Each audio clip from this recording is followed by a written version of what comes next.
online আবেদন কৰাৰ পিছত যেতিয়া আমি ডকুমেণ্ট আপলোড কৰোঁ তেতিয়া প্ৰধান সমস্যা এটাই দেখা দিয়ে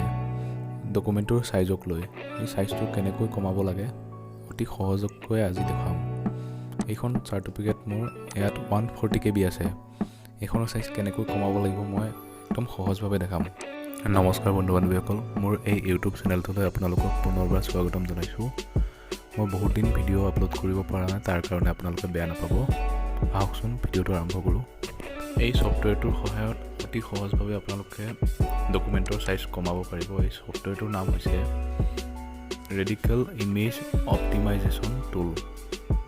ক্ৰোম ব্ৰাউজাৰৰ পৰা আপোনালোকে ডাউনলোড কৰি ল'ব পাৰিব মই ইয়াৰ লিংকটো ডেছক্ৰিপশ্যনত দি দিম আপোনালোকে ডকুমেণ্ট ফাইলটো ডেস্কটপত ৰাখি ল'ব তাৰপিছত এনেকৈ টানি আনি সফটৱেৰটোৰ ওপৰত এৰি দিব সফটৱেৰটোৰ ওপৰত এৰি দি এনেকৈ ইয়েছ কৰিব তাৰপিছত অ'কে কৰি গৈ থাকিব অ'কে এনেকৈ অ'কে কৰাৰ পিছত এনেকৈ দেখিব আপোনালোকে ফাইলটো দেখিব ইমেজখন এনেকৈ দেখিব গ্ৰীণ কালাৰত আপোনালোকে দেখিছে 137 KB এনেকৈ আপোনালোকে তলত দেখিছে কোৱালিটি তাৰপিছত এই চিনডাল এনেকৈ আপোনালোকে লৰচৰ কৰি দিব পাৰিব এনেকৈ আপোনালোকে লেফ্ট ছাইডে দিয়াৰ লগে লগে ওপৰত 36 KB হৈছে তাৰ অকণমান আকৌ এনেকৈ আপোনালোকে বঢ়াব পাৰিব আপোনালোকক যিমানখিনি দৰকাৰ আপোনালোকে নিজৰ ইচ্ছামতে কৰি ল'ব পাৰিব তাৰপিছত ছেভ কৰিব পাৰিব এনেকৈ ছেভ কৰি পেলাই দেখিছে ৰিপ্লেচ ইমেজ বুলি দেখাইছে এনেকৈ ৰিপ্লেচ কৰিলে আগৰখন ডিলিট হৈ যাব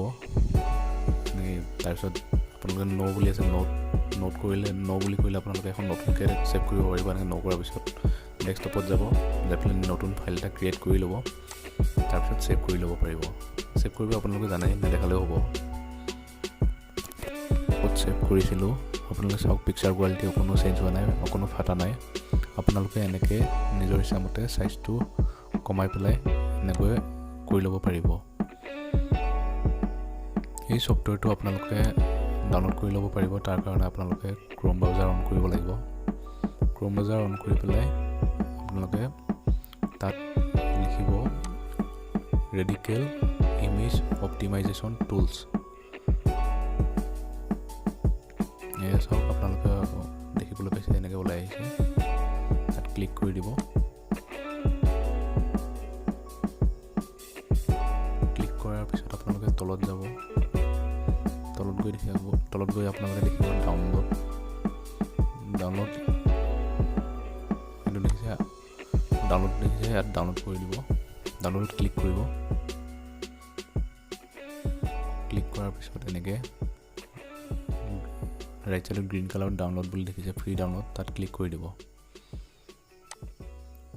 ইয়াত ক্লিক কৰাৰ পিছত অকণমান সময় ৰৈ দিব তাৰপিছত ইয়াত দেখিবলৈ পাইছে তলত আকৌ গ্ৰীণ কালাৰত আহিছে ইয়াত ডাউনলোড বুলি ক্লিক কৰি দিব ওপৰটো নহয় তলত দেখাইছে তলত এনেকৈ ডাউনলোড বুলি আহিছে ইয়াত ক্লিক কৰিব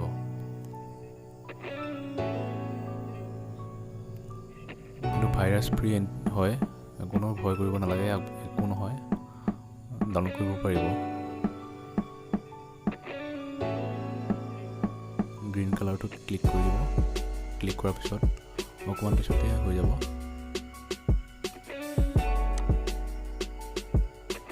এয়া চাওক ডাউনলোডিং হৈ আছে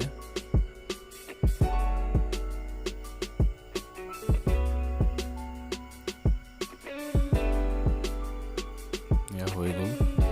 2 MB হয় একেবাৰে সৰু ছফ্টৱেৰ ইয়াত আপোনালোকে ইনষ্টল কৰি ল'ব পাৰিব এইটো নেদেখালেও হ'ব আপোনালোকে জানেই যদি এই ভিডিঅ'টো চাই ভাল পালে তেনেহ'লে লাইক কৰি দিব আৰু যদি মোৰ চেনেলটো আপোনালোকে নতুনকৈ আহিছে তেনেহ'লে ছাবস্ক্ৰাইব কৰি ল'ব আৰু এনেকুৱা ধৰণৰ ভিডিঅ'সমূহ পাই থাকিবলৈ বেল আইকনটো টিপি দিব ধন্যবাদ